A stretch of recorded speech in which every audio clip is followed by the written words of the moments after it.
الله فلا مضل له ومن يضلله فلا هادي له أشهد أن لا إله إلا الله وحده لا شريك له وأشهد أن محمدا عبده ورسوله أما بعد فقد قال الله تعالى في القرآن العليم والفرقان المجيد أعوذ بالله من الشيطان الرجيم بسم الله الرحمن الرحيم يا أيها الناس اتقوا ربكم الذي خلقكم من نفس واحدة وخلق منها زوجها وبث منهما رجالا كثيرا ونساء واتقوا الله الذي تساءلون به والأرحام إن الله كان عليكم رقيبا يا أيها الذين آمنوا اتقوا الله وقولوا قولا سديدا يصلح لكم أعمالكم ويغفر لكم ذنوبكم ومن يطع الله ورسوله فقد فاز فوزا عظيما يا أيها الذين آمنوا اتقوا الله حق تقاته ولا تموتن إلا وأنتم مسلمون قال نبينا صلى الله عليه وسلم إن أصدق الحديث كتاب الله وأحسن الهدي هدي محمد صلى الله عليه وسلم شر الأمور محدثاتها وكل محدثة بدعة وكل بدعة ضلالة وكل ضلالة في النار. எல்லாம் வல்ல அல்லாஹ் சுப்ஹானஹு வ தஆலாவின் நல்லடியார்களே, அல்லாஹுவின் மாபெரும் கருணையினால் புனித ஜும்மா தொழுகைக்காக இங்கே நாம் ஒன்று கூடியிருக்கின்றோம்.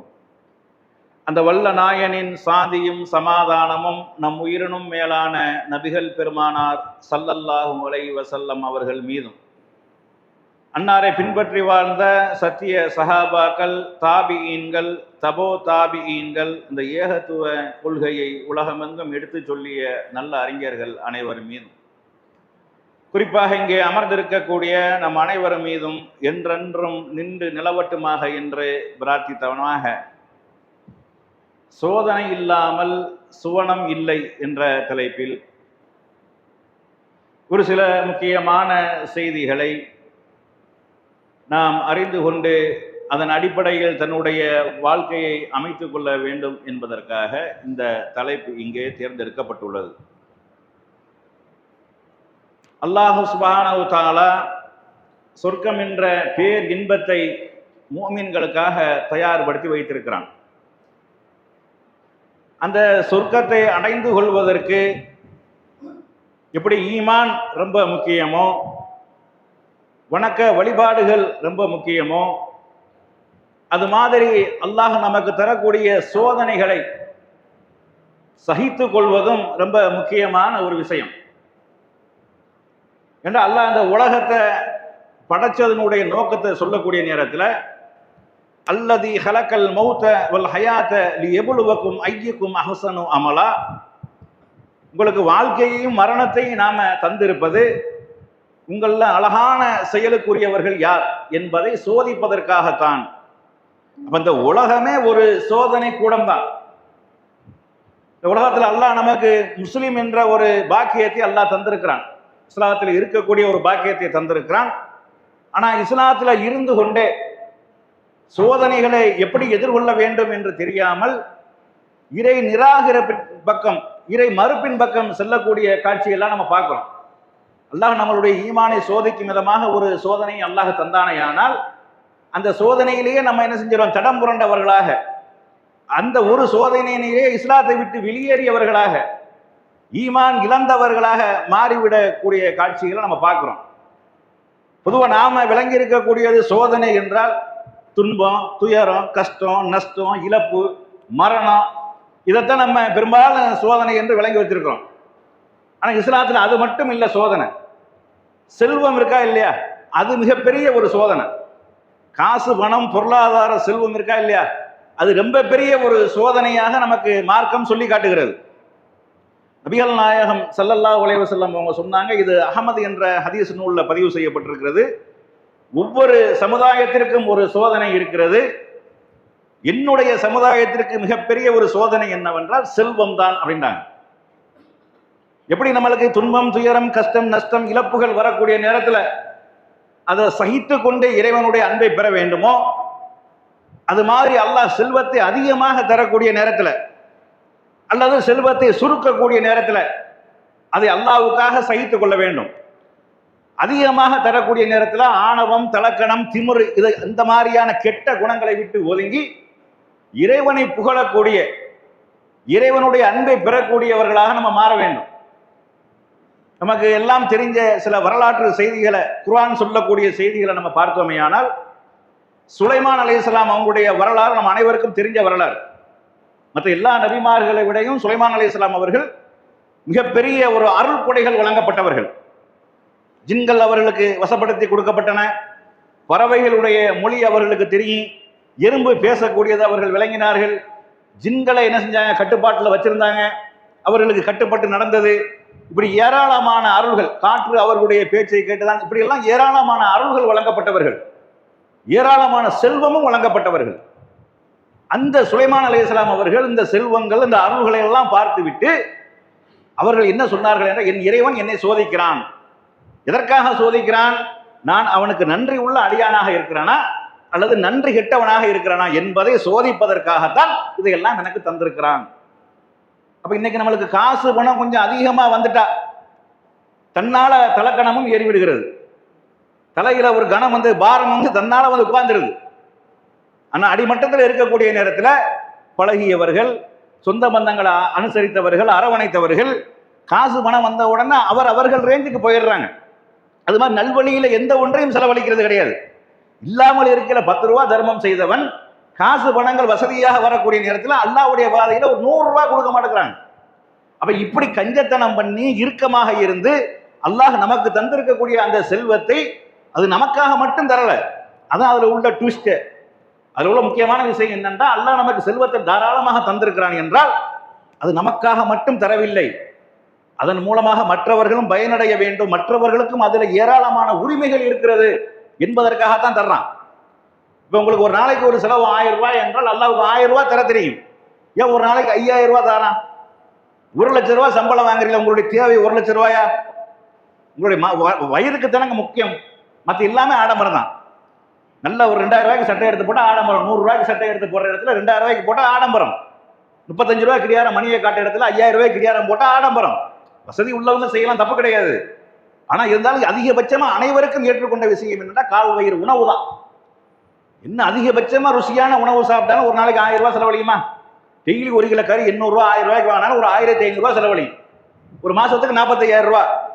5 லட்ச ரூபாய் சம்பளம் வாங்குறீங்களே, 10 லட்ச ரூபாய் சம்பளம் வாங்குறீங்களே, அல்லாஹ் உங்களுக்கு தருகிறான் என்றால் அப்ப நம்ம உணர்ந்து கொள்ள வேண்டும், இது நமக்கானது மட்டும் கிடையாது. இறைவன் நம்மளை சோதிக்கிறான்.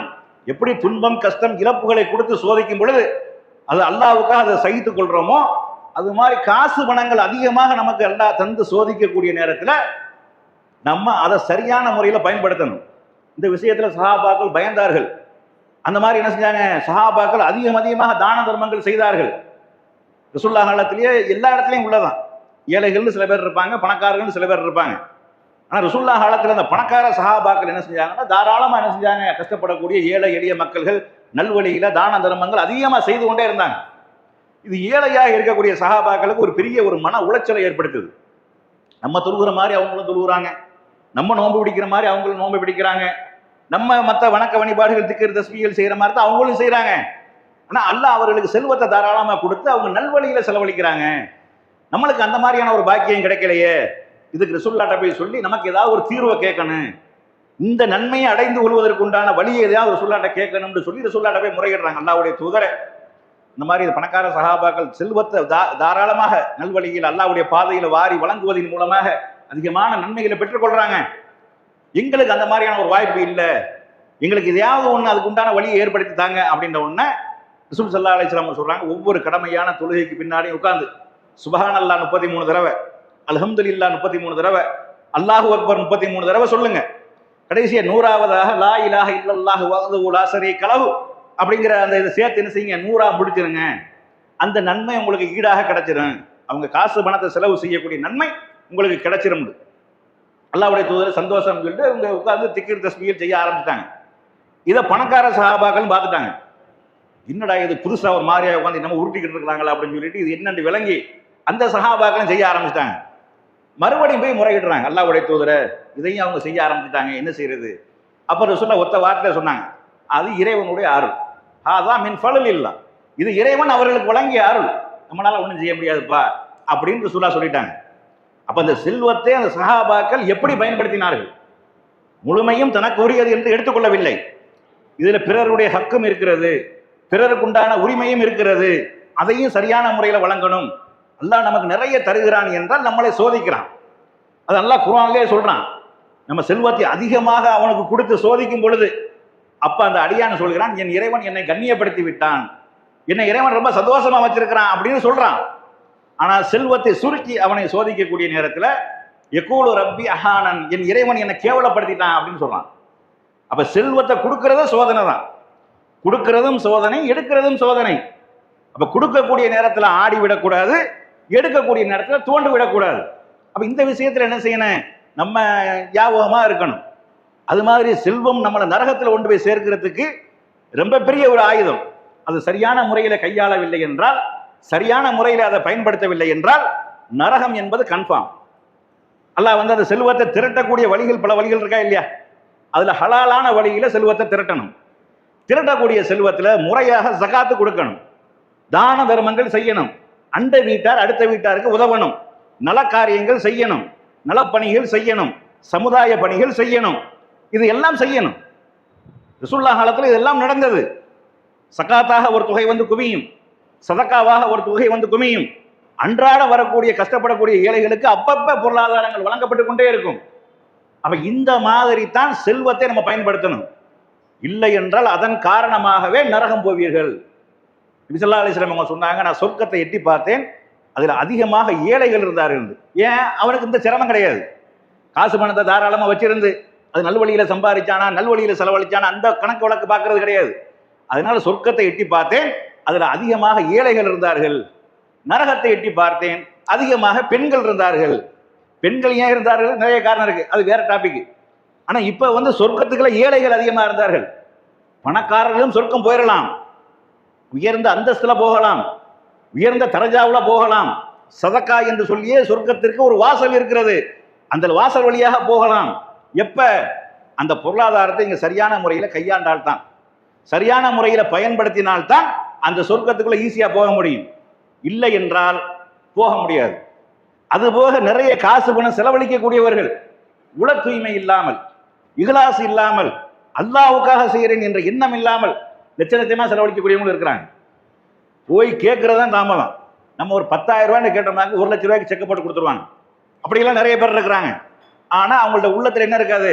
இது அல்லாஹ்வுக்காக செய்கிறோம், அல்லாஹ் நமக்கு தந்திருக்கிறான், இது அவன் பிறருக்கு வழங்க சொல்லி இருக்கிறான், தர்மம் செய்ய சொல்லி இருக்கிறான், ஏழைகளுக்கு கொடுக்க சொல்லி இருக்கிறான், நலப்பணிகளை செய்ய சொல்லி இருக்கிறான், அதற்காக நான் கொடுக்கிறேன், அல்லாஹ்விற்காக நான் கொடுக்கிறேன் என்ற எண்ணம் இல்லாமல் லட்ச லட்சமாக கோடி கோடியாக கொட்டக்கூடியவர்கள் இருக்கிறார்கள். இது அவர்களுக்கு பயன் தருமா? இது அவர்களை கொண்டு போய் சொர்க்கத்துல சேர்க்குமான? சேர்க்காது. எங்க கொண்டு போய் சேர்க்க? நரகத்துல கொண்டு போய் சேர்த்துரும். அதையும் நபிகள் நாயகம் ஸல்லல்லாஹு அலைஹி வஸல்லம் சொல்றாங்க, மறுமை நாள்ல 3 பேர்கள் விசாரிக்கப்படுவார்கள். பிரதான 3 பேர்கள், உலகத்துல சிறப்பு வாய்ந்த 3 பேர்கள். அதெல்லாம் நபிமார்களுக்கு அடுத்த தரஜாக்கள்ல உள்ளது, அதுக்கு அடுத்துதான் மற்றவங்க எல்லாம். யார் அந்த 3 பேரு? உயிர் தியாகி. உயிரை தியாகம் பண்றதை விட இதான் தியாகம் பண்ண முடியுமா? ஏதாவது ஒரு தியாகம் இருக்குதா?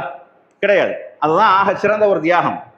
அதை போர்க்களத்துல சென்று உயிரை விட்ட ஒருவருக்கும் நல்லா விசாரிக்கிறான். நான் உனக்கு உடல் ஆரோக்கியத்திற்கு நல்ல பலத்தை நான் தந்தேன், என்ன செஞ்ச? அவர் சொல்ல, அல்லாஹ் உன்னுடைய பாதையில போராடி நான் கொல்லப்பட்டிருக்கிறேன், அதை காட்டிக்கு வேற என்ன செய்ய முடியும்? உயிரை விட்டது காட்டிக்கு வேற என்ன செய்ய முடியும்? லாஜிக். உயிரை விட்டுட்டேன்ல, உனக்காக விட்டுட்டேன்ல அப்படின்னு அல்ல உடனே சொல்லிடுவான், பொய் சொல்ற அப்படின்றான். அவர் சொல்லுவார், உனக்காக உயிரை விட்டுருக்க, அதை காட்டிக்கு வேற என்ன செய்ய முடியும் எனக்கு? நீ பொய் சொல்ற அப்படின்னு. பொய் சொல்றேன்னு சொல்லிட்டு அல்லாஹ் ஒரு காரணத்தை சொல்லுவான். உன்னை எல்லாரும் பெரிய வீரன்னு சொல்லணும், பெரிய மஸ்தான்னு சொல்லணும், பெரிய கட்டுடல்னு சொல்லணும், சஹீதுன்னு சொல்லணும், அப்படிங்கிறதுக்காக தான் நீ போராடுன, கொல்லப்பட்டிருக்கிற. உலகத்துல எல்லாரும் உன்னை சொல்லிட்டாங்க, இவனை இழுத்துட்டு நரகத்துக்கு போங்கன்னு சொல்லப்படும். போராடி இருக்கிறான், கொல்லப்பட்டிருக்கிறான், அவனுடைய எண்ணம் சரியில்லை, உள்ளம் சரியில்லை. அல்லாஹ் வெளி தோற்றத்தை பார்க்கக்கூடியவனா? பார்க்க மாட்டான். நீ எவ்வளவு ஆடை அணிந்திருந்தாலும் உள்ளக்க அழுக்கு இருந்தால் அல்லாஹ் ஏத்துக்கிற மாட்டான். வெளியில எவ்வளவு அழுக்காக இருந்தாலும் உள்ளம் தூய்மையாக இருந்தால் இஹ்லாஸோட நீ 1 ரூபா தர்மம் பண்ணு, அல்லாஹ்வுடைய பாதையில் 1 ரூபா செலவழி, அது அல்லாஹ் அழகாய் குதிரை குட்டியை வளர்ப்பது போல வளர்த்து நாளைக்கு மறுமையில தருவான். வட்டி நம்ம வாங்குறது தான் தடுக்கப்பட்டிருக்கிறோம். அல்லாஹ் தருவான் வட்டி. 1க்கு 700ஆக, 7000ஆக, 7 லட்சமாக அவன் போட்டு கணக்கில்லாமல் போட்டு தருவான். நமக்கு இங்க வட்டி நமக்கு தடுக்கப்பட்டிருக்கிறது. அல்லாஹ் என்ன செய்வான்? 1க்கு ட்ரிபிளா என்ன செய்வான்? தருவான். 1 லட்ச ரூபாய் செலவழிச்சாங்க, 70 லட்ச ரூபாய் செலவழிச்சிருக்கிற அப்படின்னு அங்க வரவு வைக்கப்படும். 70 கோடி ரூபாய் செலவழிச்சிருக்கிறேன்னு வரவு வைக்கப்படும். அதுக்கு உண்டான நன்மைகள் எவ்வளவு தெரியுமா? மறுமை நாள்ல ஒரு நன்மை நமக்கு கிடைப்பதற்கு எவ்வளவு தவம் பண்ணியிருக்கணும் தெரியுமா? நம்ம அந்த அல்லோலப்பட்டு நிற்கக்கூடிய அந்த நேரத்துல என்னடா நடக்கும் என்று தெரியாமல் இருக்கக்கூடிய அந்த நேரத்துல அப்ப அல்லாஹ் வந்து ஒரு அடியான்ட்ட எனக்கு இணை வைக்க கூடாதுன்னு உனக்கு சொன்னன, இந்த பூமியையும் இந்த பூமியில் இருக்கக்கூடிய அனைத்து செல்வத்தையும் கொடுத்து விட்டு இதுல இருந்து தப்பிக்க நீ நாடை நினைத்தால் என்ன செய்வாய்? நான் தப்பிக்கிறதுக்கு உண்டான வழியை பார்ப்பேன். அப்ப இந்த உலகத்தில் உள்ள அனைத்தையும் கொடுத்து தப்பிக்க பார்ப்பான். முடியாது. அங்க என்னது? அதுகெல்லாம் செல்லுபடியே ஆகாது. நாம் செய்யக்கூடிய நல்லறங்கள் மட்டும்தான் செல்லுபடியாகும். அதே மாதிரி ஒரு செல்வந்தனை கூப்பிட்டு எல்லாம் விசாரிப்பான். உனக்கு நல்ல செல்வத்தை தந்தன, என்னுடைய நியமத்துகளை தந்தன, என்ன செஞ்ச? எல்லாம் உன்னுடைய பாதையில வாரி வாரி கொடுத்தேன். வாரி வாரி கொடுத்ததெல்லாம் உண்மைதான். அவன் பேர்லயே சொந்தமா பள்ளிவாசல் இருக்கு, அவன் பேர்ல எல்லா நல்லறங்களும் நடந்திருக்கு, பெரிய பெரிய ஆட்சிகள்லாம் போடப்பட்டிருக்கு, எல்லாமே செய்யப்பட்டிருக்கு. செஞ்சதெல்லாம் உண்மை, மறுக்கல. ஆனா அவன் அல்லாவுக்காக செஞ்சோம்னு சொல்றது அல்லாஹ் ஒத்துக்கிறல. நீ செஞ்சதெல்லாம் சரிதான், ஆனா எனக்காக செஞ்சோங்கிறவர் அது பொய் அப்படின்றான். எதுக்காக செஞ்ச? வாரி வழங்கும் வள்ளல், இறை இல்ல கொடை வள்ளலே வருக, இப்படி என்று அடைமொழியில பேர் போடுறதுக்காக செஞ்ச, பெரிய வள்ளல்னு சொல்வதற்காக செஞ்ச. ஊர்ல எல்லாரும் சொல்லிவிட்டாங்க. இப்போ உலகத்துல உனக்கு எல்லாரும் சொல்லிவிட்டாங்க, இவனை இழுத்துக்கிட்டு நரகத்துக்கு போங்கன்னு சொல்லப்படும். நீங்க காசை கொடுக்கறதுக்கு ரொம்ப யோசிக்கிறமே, அவன் செலவழிச்சது என்ன? அவனுக்கு கொடுக்கப்பட்ட செல்வங்கள்ல அதிகமான செல்வங்களை தர்மம் பண்ணியிருக்கிறான், வாரி வாரி கொடுத்துருக்கிறான். அதனாலதான் அவ்வளவு தைரியமா அல்லாஹ் சொல்றான். உனக்காக செஞ்சோங்கிறத பொய்யே ஒழிய அவன் செஞ்சதே பொய் கிடையாது. செஞ்சதெல்லாம் உண்மை. அல்லாஹ்வுக்காக செஞ்சோம்னு சொல்றான் பாருங்க, அதான் பொய். அப்ப என்ன செய்யப்படும்? இவனை இழுத்துட்டு நரகத்துக்கு போங்கன்னு சொல்லப்படும். ஒரு பெரிய ஆலிம் சாவை கொண்டு வந்து நிப்பாட்டப்படும். என்னப்பா உனக்கு அறிவை தந்தன, கல்வியை தந்தன, என்ன செஞ்ச? எல்லாம் மார்க்க பிரச்சாரம் பண்ண, அத்தனை பேத்துக்கு சிராத சொன்னேன், இத்தனை பேத்துக்கு சிராத சொன்னேன், லட்ச லட்சமா வந்தாங்க, கூட்டம் கூட்டமா சொல்லுவான், எல்லாம் சொல்லுவான். உனக்காக செஞ்ச, எனக்காக செஞ்ச முடியாது, அது பொய். உன்ன பெரிய ஆலிம்னு சொல்லணும், கிபிலான்னு சொல்லணும், அல்லாமான்னு சொல்லணும், குத்துபுல் அக்தாப்னு சொல்லணும். அதுக்காகத்தான் நீ செஞ்ச. உலகத்துல எல்லாம் சொல்லிட்டாங்க, உனக்கு அடைமொழி போட்டாங்க, பெரிய மாபெரும் அறிஞர்னு போட்டாங்க, குத்துபுல் அக்தாப்னு போட்டாங்க, கிபிலான்னு போட்டாங்க, பஹர்ன்னு போட்டாங்க, இழுத்துட்டு போன்னு சொல்லிடுவான்ல. அப்ப இதில் என்ன நம்ம பார்க்கிறோம் என்றால், என்னதான் நம்ம அல்லாஹ் நமக்கு செல்வத்தை தந்து அதை வாரி வாரி வழங்கினாலும் அது அல்லாஹ்வுக்காக இருக்கணும். 10 ரூபா தர்மம் பண்ணுங்க, அல்லாஹ்வுக்காக செய்யும். ஆனா நம்ம ஆளுக்கு பண்ற தர்மத்தை நீங்க பார்த்திருக்கீங்களா? ஒரு பள்ளிவாசலுக்கு வெளியே ஒரு சாப்பிட்ற இருக்கிறான்னு வைங்க, அவனுக்கு ஒரு 10 ரூபா எடுத்து கொடுக்க நினைச்சான்டா, அந்த 10 ரூபா நம்ம எடுத்து கொடுக்கறத 10 பேராவது பார்க்கணும் அப்படின்னு நினைக்கிறான். நம்ம கொடுக்குற 10 ரூபாயை ஒரு 10 பேர் பார்க்கணும். 10 பேர் அவனை கவனிக்கலைண்டா, அவனை கவனிக்க வேண்டும் என்பதற்காக என்னவெல்லாம் செய்யணுமோ அதெல்லாம் செய்யறான் அப்படிங்கிறான். சும்மா போறவரை நல்லா இருக்கிறீங்களான்னு கூப்பிடுறான். எதுக்கு? இவன் அந்த 10 ரூபாயை கொடுக்கறத ஒரு 10 பேர் பார்க்கணுங்கிறதுக்காக. இந்த 10 ரூபாய் எதுக்கு கொடுக்கணும்? அதனால என்ன பிரயோஜனம் இருக்குது? காசு வாங்கினா அவனுக்கு வேண்டாம், அதுல பிரயோஜனம் இருக்கவில்லையே. கொடுத்த உனக்கு என்ன இருக்குது? ஒண்ணுமே கிடையாது. அந்த 10 ரூபாயை அல்லாஹ்வுக்காக கையை மூடிட்டு கொடுங்க, அது உங்களுக்குள்ள நன்மை கிடைக்கும். நபிகள் நாயகம் ஸல்லல்லாஹு அலைஹி வஸல்லம் சொல்றாங்க, மறுமை நாள்ல எந்த ஒரு நிழலும் இல்லாத அந்த நாளில் அல்லாஹ் தன்னுடைய அரசுக்கு கீழே ஒரு வகையினரை கொண்டு வரான், 7 வகையினரை கொண்டு வரான். அதுல ஒரு வகையினர் யார் என்றால், வலது கரத்தால் செய்யக்கூடிய தர்மம் இடது கரத்துக்கு தெரியாமல் செய்யக்கூடியவர். வலது கரத்துக்கும் இடது கரத்துக்கும் கண்ணா இருக்கு பார்க்குமோ அப்படின்னா அப்படி கிடையாது. இது இலக்கியமாக சொல்லக்கூடிய ஒரு சொல்லாடல். அடுத்தவர்களுக்கு தெரியாம செய்யறது, யாருக்கும் தெரியக்கூடாது. உன்னுடைய கை ஒரு கையில கொடுக்கிறது இன்னொரு கைக்கு தெரியக்கூடாது என்றால், நீ கொடுக்கறது யாரும் பிறர் பார்க்க வேண்டும் என்று செய்யக்கூடிய நேரத்துல தான் பெருமை தன்னால வருது. ஆனா வெளிப்படையா தர்மம் செய்யலாமான்னு செய்யலாம், என்ன கரெக்டா இருக்கணும். இது பெரும்பாலும் தோத்துருவோம்.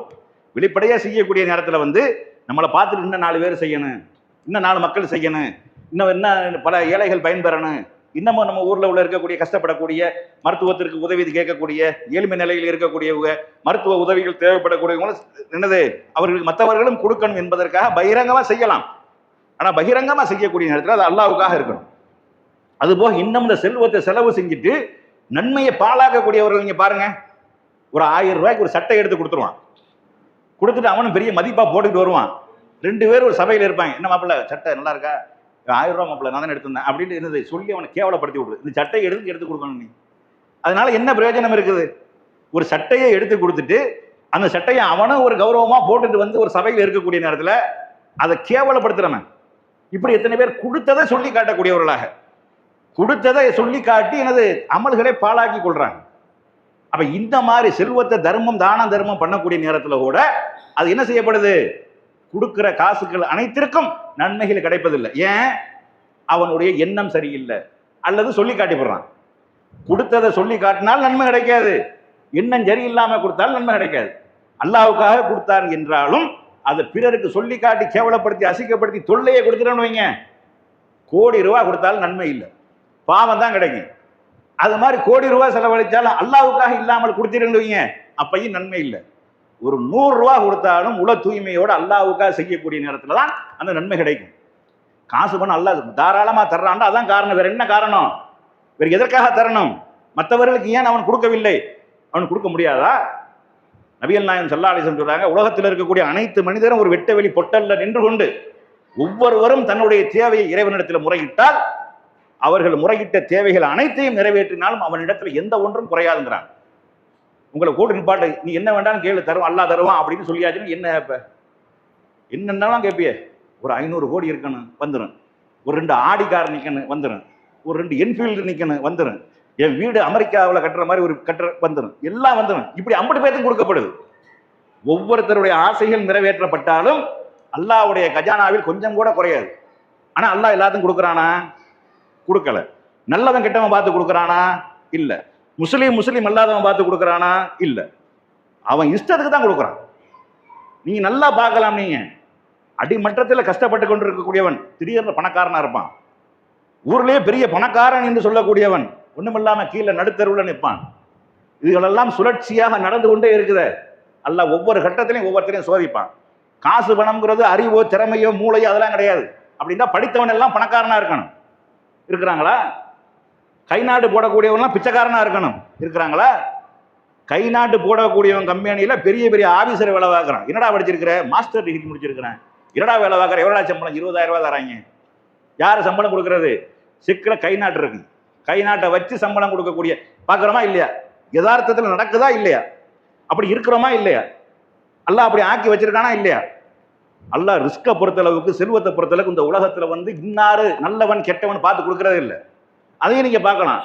பள்ளிவாசலுக்கு அதிகமாக கிடப்பான், சாப்பாட்டுக்கு வழி இருக்காது, அல்லாவே இல்லைன்னு சொல்லுவான், ஆடி கார்ல போவான். பார்க்குறோமா இல்லையா? அப்ப செல்வத்தை கொடுக்கறது அல்லாஹ் கொடுக்கறது ஆள் பார்த்து கொடுக்கறது இல்லை, நல்லவன் கெட்டவன் பார்த்தும் கொடுக்கறது இல்லை, முஸ்லீம்கள் காஃபிர்கள் என்று பார்த்தும் கொடுக்கறது கிடையாது. அவன் இஷ்டம் அந்த உலகத்தை பொறுத்தளவுக்கு திறந்து விடுவான். வரக்கூடியதை சரியான முறையில் பயன்படுத்தணும். அல்லாஹ் யாருக்கு செல்வத்தை ரிஸ்கை தருகிறானோ அதை முறையா பயன்படுத்தணும். என்ன வழியில வந்திருக்குது, எவ்வளவு வந்திருக்குது, அதுக்கு எவ்வளவு நம்ம வெளியாக்கணும், எல்லாத்தையும் கரெக்டா வெளியாக்கணும். அது யார் யாருக்கு கொடுக்கணும் அதுவும் சொல்லப்பட்டிருக்கு. ஏன் சொல்றான்ல? சக்காத்துன்னு ஒரு வந்துருச்சாங்க, அது இத்தனை வகையினருக்கு கொடுக்கணும். எதுக்காக சொல்லப்படுதுன்னா கொடுக்கணுங்கிறதுக்காக தான். சொத்து பங்கு வைத்துக் கொண்டிருக்கக்கூடிய நேரத்தில் கூட யாராவது வந்து விட்டு அவங்களை விரட்டி விடாது, என்னத்தையாவது கொடுங்கிறான்ல. அதே மாதிரி இந்த காய்கனிகள் எல்லாம் அறுத்து குமிச்சு என்னது குமிச்சு கிடக்குது. அப்போ ஒரு 4 ஏழைகள் வராங்க, அவர்களுக்கு ஏதாவது கொடுக்கணும், விரட்டி விடக்கூடாது. அப்ப இப்படியான ஒரு மார்க்கத்தில் இருந்து கொண்டிருக்கிறோம். அதனால செல்வம் மிகப்பெரிய ஒரு சோதனை. ரசூலுல்லாஹ் சொன்னாங்களா இல்லையா?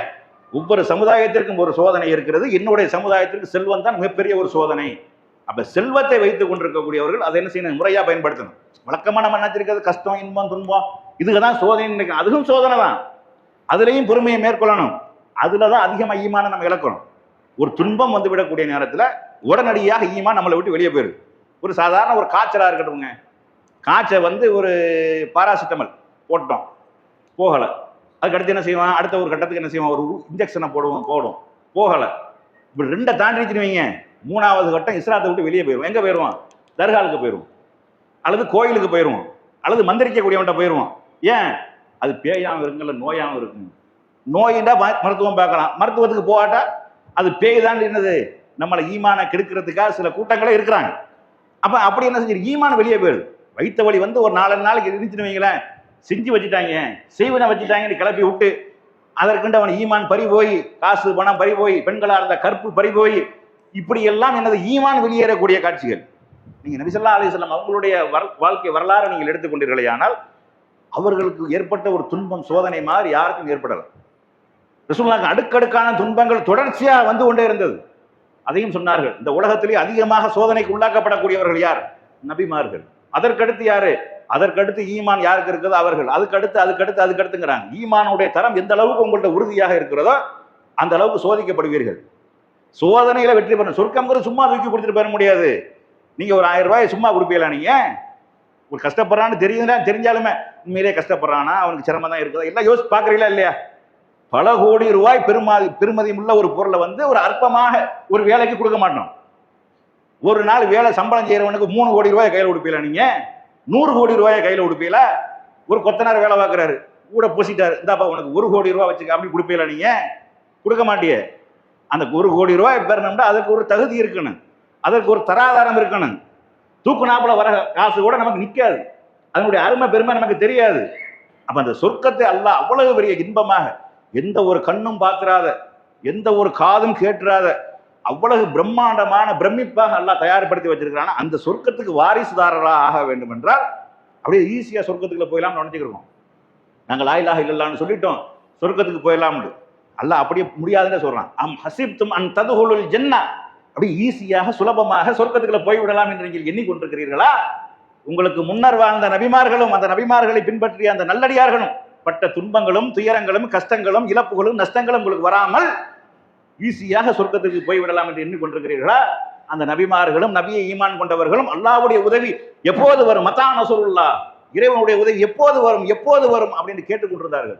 அவ்வளவு சிரமப்பட்டார்கள், அவ்வளவு கஷ்டப்பட்டார்கள். இன்ன நஸ்ருல்லாஹி கரீப், அல்லாஹ்வுடைய உதவி ரொம்ப பக்கத்துல தான் இருக்குது, ஆனால் அது வர்ற நேரத்துல தான் வரும். அப்படி ஒரு துன்பம் துயரங்கள் இழப்புகள் நஷ்டங்கள் கஷ்டங்கள் இல்லாமல் அப்படியே நாங்கள் லா இலாஹ இல்லல்லாஹ்னு சொல்லிட்டோம், அப்படியே நாங்கள் சொர்க்கத்துல போயிடணும்னு நினைச்சோம்னு வைங்க, அது நடக்கவே அது நடக்கும். அது எப்ப நடக்கும்? அப்படி செஞ்சிருக்கிறாங்க சில சஹாபாக்கள். வெறும் லா இலாஹ தான் சொல்லியிருப்பாங்க, ஒரு தொழுது இருக்க மாட்டாங்க, ஒரு நோன்பு பிடிச்சிருக்க மாட்டாங்க, ஒன்றும் செஞ்சிருக்க மாட்டாங்க, சொர்க்கம் உறுதியாயிரும். எப்படி? லா இலாஹ இல்லல்லாஹ்னு போர் அறிவிக்கப்பட்டுரும், உடனே போர்க்களத்துக்கு போக வேண்டியது, சயீத் ஆயிர வேண்டியது, முடிஞ்சு சயீத் ஆயிருவாங்க, சயீத் ஆயிருக்கிறாங்க. அப்ப எந்த அமலும் அப்படியும் போயிருக்கிறாங்க. ஆனா வாழக்கூடிய நாம அப்படி ஈஸியாக சொகுசாக காலர்ல அழுக்குப்படாம நம்ம சொர்க்கத்துக்கு போயிடலாம், வேட்டியில கரப்படாம நம்ம சொர்க்கத்துக்கு போயிடலாம் என்றால் நடக்கக்கூடிய காரியம் கிடையாது. அதற்கென்று உழைக்கணும், பாடுபடணும், சிரமப்படணும், கஷ்டப்படணும். முன்பின் பாவங்கள் மன்னிக்கப்பட்ட ரசூல் ஸல்லல்லாஹு அலைஹி வஸல்லம் அவர்களே ஒரு நாளைக்கு 100 தடவை பாவம் மன்னிப்பு கேட்டிருக்கிறாங்க, கால் வீங்குற அளவுக்கு நின்று வணங்கி இருக்கிறாங்க, தொடர்ச்சியாக நோன்பு பிடிச்சிருக்கிறாங்க, இப்படியான வணக்க வழிபாடுகள் ஈடுபட்டிருக்காங்க. வணக்க வழிபாடுகள் நம்மகிட்ட குறைவா இருக்கிறது. பொறுமை, துன்பங்கள் வரக்கூடிய நேரத்தில் பொறுமையே விளந்து விடுகின்றோம். பொறுமை எவ்வளவு என்பது வந்து ரொம்ப ஒரு முக்கியமானது. அல்லாஹ் ஒரு குர்ஆன் வசனத்தில் சொல்றாங்க, மட்டும் சொல்லி முடிச்சிடும். அதாவது சூரத்துல் பக்ராவில் வரக்கூடிய விஷயத்துல வந்து வல நபுலு வன்னக்கும் ஃபி ஷைஇன் மினல் ஹௌஃபி வல் ஜூஇ வ நக்ஸி மினல் அம்வாலி வல் அன்ஃபுஸி வஸ் ஸமராத் வ பஸ்ஸிரி ஸாபிரீன் அல்லதீன இதா அஸாபத்துஹும் முஸீபத்துன் காலு இன்னா லில்லாஹி வ இன்னா இலைஹி ராஜிஊன் உலாயிக அலைஹிம் ஸலவாத்தும் மிர் ரப்பிஹிம் வ ரஹ்மா உலாயிக ஹுமுல் முஹ்ததூன். இந்த ஒரு வசனத்தை எப்போதும் நீங்க நினைவுல வச்சுக்கிறீங்க. நீங்க நாம வந்து ஒவ்வொருத்தரையும் சோதிக்கத்தான் செய்வோம். எப்படி எல்லாம் சோதிப்போம்? உயிரை எடுத்து சோதிப்போம், பொருளாதார இழப்புகள் கஷ்ட நஷ்டம் எல்லாத்தையும் கொண்டு நம்ம சோதிப்போம். சோதிக்கக்கூடிய நேரத்தில் யார் பொறுமையை மேற்கொள்கிறார்களோ, பொறுமையை மேற்கொள்றதுன்னா என்ன? இன்னா லில்லாஹி வ இன்னா இலைஹி ராஜிஊன், நாங்கள் அல்லாஹ்வுக்கு உரியவர்கள், அவனிடத்திலேயே நாங்கள் திரும்பி செல்லக்கூடியவர்களாக இருக்கிறோம் என்று யார் சொல்கிறார்களோ அவர்களுக்கு உலாயிக அலைஹிம் ஸலவாத்து மிர் ரப்பிஹிம் வ ரஹ்மா, அவர்களுக்குத்தான் இறைவனுடைய மன்னிப்பும் அருளும் இருக்கிறது, அவர்கள்தான் வெற்றி பெற்றவர்கள். அப்ப சோதனைகள் என்பது வந்து கொண்டுதான் இருக்கும். ஒவ்வொரு மனிதனுக்கும் சோதனைகள் அடுக்கடுக்காக வரும். வரக்கூடிய நேரத்தில் என்ன செய்யணும்? பொறுமையை மேற்கொண்டு நாங்களே அல்லாஹ்வுக்கு உரியவர்கள், அவனிடத்திலேயே நாங்கள் திரும்பி செல்லக்கூடியவர்களாக இருக்கிறோம் என்று யார் உறுதியாக இருக்கிறார்களோ சொல்கிறார்களோ அவர்களுக்குத்தான் அல்லாஹ்வுடைய மன்னிப்பும் அந்த அருளும் கிடைக்கும் என்று சொல்லி இந்த வசனம் சொல்கிறது. நீங்க ரசூலுல்லாஹ்வுடைய வாழ்க்கை எடுத்து பாருங்க. நபியாக ஆனதுக்கு அப்புறம் எவ்வளவு சிரமப்பட்டாங்க, அதுக்கு முன்னாடி எவ்வளவு சொகுசா இருந்தாங்க தெரியுமா? ரசூலுல்லாஹ் எவ்வளவு செல்வத்துல பொழிச்சாங்க தெரியுமா? எவ்வளவு ராயலா இருந்தாங்க தெரியுமா? தன்னை நபி என்று பிரகடனப்படுத்தி நொடியே என்னது? பஞ்சாயத்து தான். அதுல இருந்து எது வரைக்கும் பஞ்சாயத்து? 13 வருஷம் மக்காவுல பஞ்சாயத்து மட்டும் கிடையாது, மதீனாவுல வந்ததுக்கு அப்புறம் ரசூலுல்லாஹ் நிம்மதியா இருக்க விட்டாங்களா? எப்ப என்ன நடக்கும்னு தெரியாம யுத்தங்களாகவே நடந்து கொண்டிருந்தது. ரசூலுல்லாஹ் எத்தனை யுத்த களங்களை சந்தித்திருக்கிறார்கள், எத்தனை பேரை இழந்திருக்கிறார்கள், எத்தனை நபி ஸல்லல்லாஹு அலைஹி வஸல்லம் அவர்களுக்கு நெருக்கமானவர்கள் உயிரிழப்புகளை சந்திச்சிருக்கிறார்கள். அது நேரத்துல எல்லாம் எப்படி கையாண்டார்கள்? ரசூலுல்லாஹ்வுடைய ஒரு மகள் என்ன செய்றாங்க, ஒரு ரசூலுல்லாஹ்வுடைய பேரன் வந்து சக்கராத் ஹால்ல கிடக்குறாங்க, சொல்லி விடுறாங்க என்னுடைய தந்தையை வர சொல்லுங்க அப்படின்ட்டு. அப்ப ரசூலுல்லாஹ் போக முடியாத ஒரு சூழ்நிலை சொல்லி விடுறாங்க, கொடுத்ததும் அவனுக்கு தான் எடுத்ததும் அவனுக்கு தான், இதை போய் சொல்லிய மகள்கிட்ட அப்படின்னு. அவங்க போய் சொல்றாங்க, சமாதானம் ஆகலை, எங்க தந்தையை வர சொல்லுங்க அப்படின்னு. வந்து கையில தூக்கி வச்சிருக்கக்கூடிய நேரத்திலேயே மூச்சு இழுத்து மரணிச்சிடுறாங்க. ரசூலுல்லாஹ் அழுகுறாங்க. அல்லாஹ்வுடைய தூதரை நீங்களுமா? இப்ப நாம அழுக மாட்டேனா? நானும் மனுஷன் தானே, இரக்கம்ங்கிறது அல்லாஹ் யாருடைய உள்ளத்துல இரக்கத்தை போட்டிருக்கிறானோ அழுகுவார்கள் அப்படிங்கிறாங்க. தன்னுடைய மகன் இப்ராஹிம் 1.5 வயசு புள்ள ஆசையா தனக்கு ஒரு ஆம்பளை புள்ள வேண்டும் என்று தவம் இருந்து பெத்தம்னு சொல்லுவோமே, அந்த மாதிரி ஒரு ஆம்பளை பிள்ளை அல்லாஹ் கொடுத்தான். மாரியா அல் கிஃப்தியா என்று சொல்லக்கூடிய ஒரு ரசூலுல்லாஹ்வுடைய மனைவிக்கு என்ன செஞ்சான் அல்லாஹ், ஒரு இப்ராஹிம் என்று சொல்லக்கூடிய தன்னுடைய பாட்டனாருடைய பெயரை வச்சும் அழகு பார்த்தார்கள். அது ஒரு வளர்ப்பு தந்தையிடம் வளர்ந்து கொண்டது. அடிக்கடி ரசூலுல்லாஹை பார்த்துட்டு கொஞ்சி குழாவிட்டு வருவாங்க. அதே நிலைமை தான் கையில் இருக்கக்கூடிய நேரத்திலே எனது நெஞ்சு அடைச்சு மூச்சு இழுத்து மௌத்தா போகுது. ரசூலுல்லாஹ் அழுகத்தான் செஞ்சாங்க. ரசூலுல்லாஹ் பார்த்துட்டு மற்றவர்கள் அழுகத்தான் செஞ்சாங்க. அந்த நேரத்தில் ஏற்பட்ட ஒரு சம்பவம், சூரிய கிரகணம் ஏற்படுது. அப்ப வெளியில மக்கள் எல்லாம் பேசிக்கிறாங்க, அல்லாஹ்வுடைய தூதருடைய மகனுடைய மரணத்திற்காக சூரியனை துக்கத்தை அனுஷ்டிக்கிறது, சூரியனே தன்னுடைய ஒளியை மங்கி கொண்டது, இருட்டாகி விட்டது என்று சொல்லி மக்களாக தவறான வழியில் இருக்கிறாங்க, தவறாவுல நம்புறார்கள் என்று உடனடியாக வெளியே வந்து சொன்னார்கள். யாருடைய பிறப்பிற்காகவும் யாருடைய இறப்பிற்காகவும் சூரியனோ சந்திரனோ துக்கத்தை அனுஷ்டிப்பதில்லை. சூரிய கிரகணம் சந்திர கிரகணம் என்பது இறைவனுடைய அத்தாட்சிகள். சூரியனும் சந்திரன் இறைவனுடைய அத்தாட்சிகள். அதுக்கு நாடியவாறு அது நடக்குதுன்னு அழகா சொல்லிட்டு போனாங்க. அப்பொழுது துன்பத்திலையும் கஷ்டத்திலையும் சிரமத்திலையும் நிதானமாக இருந்தார்கள். நம்ம நிதானம் கலந்து விடுகின்றோம். ஒரு துன்பம் வந்து விட்டால் போதும் பைத்தியமாக போகக்கூடியவங்களும் நிறைய பேர் இருக்கிறாங்க. மன உளைச்சலுக்கு ஆளாகி, என்னத்துக்கு மன உளைச்சல் தீந்துருமா? ஒரு கஷ்டம் நஷ்டம் இழப்புகள் வந்தால் நீங்க கவலைப்படலாம் மார்க்கத்துல. அதுலயே மூழ்கி கிடக்கிறதுனால தன்னால மாறிடுமானா மாறாது. மாறும் என்றால் செய்யலாம். ஒரு கஷ்டம் ஒரு அழுதுகிட்டே இருக்கிறோம், தன்னால கஷ்டம் மாறினா அழுதுகிட்டு இருங்க, மாறுமா? நம்ம தான் அடுத்த முயற்சி செய்யணும். இதனால நிறைய இழப்புகளை சந்தித்து மன உளைச்சலுக்கு ஆளாகி தற்கொலை பண்ணக்கூடியவர்கள் எத்தனை பேர் இருக்கிறாங்க, பைத்தியமாக கூடியவர்கள் எத்தனை பேர் இருக்கிறாங்க, மனநல பாதிக்கப்பட்டவர்கள் எத்தனை பேர் இருக்கிறாங்க. இதெல்லாம் ஒரு முஸ்லீமுக்கு நடக்கலாமா? கொடுத்தவன் எடுத்துக்கொண்டான், அவன் தர நினைச்சால் தருவான், இல்ல அல்லாஹ்வுடைய நாட்டம் தன்னால போய்கிட்டு இருக்கணும். அப்ப இப்படியான ஒரு மனப்பக்குவம் என்ன செய்யணும் வரணும். இஸ்லாத்தை பொறுத்த அளவுக்கு சோதனை என்பது ஒவ்வொரு மூமினுக்கும் வந்து கொண்டே இருக்கும். ரசூலுல்லாஹ் முத்தாய்ப்பாக சொல்கிறார்கள். ரசூலுல்லாஹ் காய்ச்சல்ல கிடக்குறாங்க. காய்ச்சல்னா நம்ம படுறோம்ல காய்ச்சல், அந்த மாதிரி வந்து டபுளா ஒரு காய்ச்சலுடைய உச்சகட்டம் 102 டிகிரி ஆயிடுச்சுன்னு வைங்க. அந்த தெர்மாமீட்டர் வச்சு பார்க்கக்கூடிய 102 டிகிரிண்டா நெத்தியில ஐஸ் கட்டியை வச்சு கட்டுற அளவுக்கு ஒரு காய்ச்சல், கடுமையான காய்ச்சல். இந்த மாதிரி டபுள் மடங்கு வேதனை. அதுக்காக 222 கட்டுறாரு, 204 இல்லை, அதிகமான காய்ச்சல், உச்சபட்சமான காய்ச்சல். ரசூலுல்லாஹ் ரொம்ப சிரமப்படுறாங்க. அப்போ ஒரு சஹாபி கேட்குறாங்க, அல்லாஹ்வுடைய தூதரை நீங்க காய்ச்சல் மூலமாக ரொம்ப சிரமப்படுறீங்களோ? ஆமா அப்படிங்கிறாங்க. உங்களுக்கு 2 மடங்கு நன்மை கிடைக்குமா? ஆமா அப்படிங்கிற. இவ்வளவு சிரமப்படுறதுனால உங்களுக்கு 2 மடங்கு நன்மை கிடைக்குமா? ஆமான்னு சொல்லிடுறாங்க. சொல்லிட்டு ரசூலுல்லாஹ் சொல்றாங்க, மூமின்களுக்கு ஏற்படக்கூடிய எந்த ஒரு துன்பமானாலும் கஷ்டம் நஷ்டம் துயரமானாலும் மரத்திலிருந்து இலைகள் உதிர்வது போல அவனுடைய பாவங்கள் உதிர்கின்றன. அப்ப நமக்கு ஒரு துன்பம் வரக்கூடிய நேரத்துல, நமக்கு ஒரு சிரமம் வரக்கூடிய நேரத்துல, நமக்கு ஒரு கஷ்டம் வரக்கூடிய நேரத்துல, அதை அல்லாஹ்வுக்காக அதை ஏற்று சகித்துக் கொள்ளக்கூடிய நேரத்துல மனிதன் என்ற அடிப்படையில் அந்த உலகத்துல செய்த பாவங்கள் எல்லாம் என்ன செய்யப்படுது? ஒண்ணுமில்லாமல் போகுது. அது மாதிரி ரசூலுல்லாஹ் என்ன சொல்றாங்க, அடுக்கடுக்காக துன்பம் வந்து அவன் வாழக்கூடிய காலத்தில் அவன்கிட்ட எல்லா பாவங்களும் மன்னிக்கப்பட்ட நீக்கப்பட்ட நிலையில் மரணிக்கிறான். அப்போ வந்து எந்த பாவம் இல்லாம துன்பம் வருது, நம்ம கவலைப்படுறோம். துன்பமே அருள் நடத்திட்டு போயிட வேண்டியதானே, அது அல்லாஹ் தந்திருக்கிறான்ட்டு. அப்ப அந்த அல்லாஹ்வுக்காக அதை ஏற்றுக்கொள்ளக்கூடிய நேரத்தில் நம்ம இடம் இருக்கக்கூடிய பாவங்கள், மனிதன் என்ற அடிப்படையில் செய்த பாவங்கள் எல்லாம் ஒண்ணும் இல்லாமல் ஆக்கப்பட்டு அதன் காரணமாக சொர்க்கம் போகிறான் என்று சொல்லி இப்படி நபி ஸல்லல்லாஹு அலைஹி வஸல்லம் சொல்றாங்க. மோமினை தவிர வேற யார் விஷயத்தையும் எனக்கு எந்த ஒரு ஆச்சரியமும் கிடையாது. என்ன, அவனுக்கு ஒரு துன்பம் வரக்கூடிய நேரத்தில் சபூர் செய்யறான். அல்லாஹ் விட்டுருக்கிறான், என்ன செய்ய முடியும்? அவனை விட்டா நமக்கு வேற வழி இருக்கா அப்படின்னு அல்லாஹ்வுக்காக சபூர் செஞ்சிடறான். அது அவனுக்கு நன்மையாக போயிருது. செல்வம் வந்து குமிஞ்சிருச்சு, நல்ல வசதியா வந்துருச்சு, அப்படின்னு செஞ்சிடறான், அல்ஹம்துலில்லாஹ் அப்படின்னு போயிடறான். ஆடலை, தலக்கணம் வரல, பெருமை வரல, திமுரு வரல, ஒன்றும் வரல, அல்லாஹ்வுக்கு தான் எல்லா புகழும், அவன் பாட்டுக்கு போயிடுறான். இதை பார்த்து எனக்கு ஆச்சரியமா இருக்குங்கிறாங்க ரசூலுல்லாஹ். இது ஒரு மூமினை தவிர வேற யாருக்கும் நடக்காதுங்க. கஷ்டம் வரக்கூடிய நேரத்தில் சகித்துக் கொள்வது, செல்வம் அதிகமா வரக்கூடிய நேரத்தில் அல்லது மகிழ்ச்சி நடக்கக்கூடிய நேரத்தில் பெருமைப்பட்டு விடாமல் அல்ஹம்துலில்லாஹ் அல்லாஹ்வுக்கு தான் எல்லா அப்படின்னு போயிடுறான். இது ரொம்ப ஆச்சரியமா இருக்குன்றாங்க. அதனால துன்பம் துயரம் கஷ்டம் நஷ்டம் எதுவாக இருந்தாலும், செல்வமே கொளித்திருந்தாலும் எல்லாமே இறைவன் நமக்கு தந்தது. அதன் மூலமாக நம்மை வந்து பரிசுத்தப்படுத்தி சொர்க்கத்தை தருவதற்காகத்தான் இந்த மாதிரியான ஒரு நிலையை ஏற்படுத்தியிருக்கிறான் என்று உணர்ந்து அதன் அடிப்படையில் தன்னுடைய வாழ்க்கையை அமைத்துக் கொள்ள வேண்டும் என்று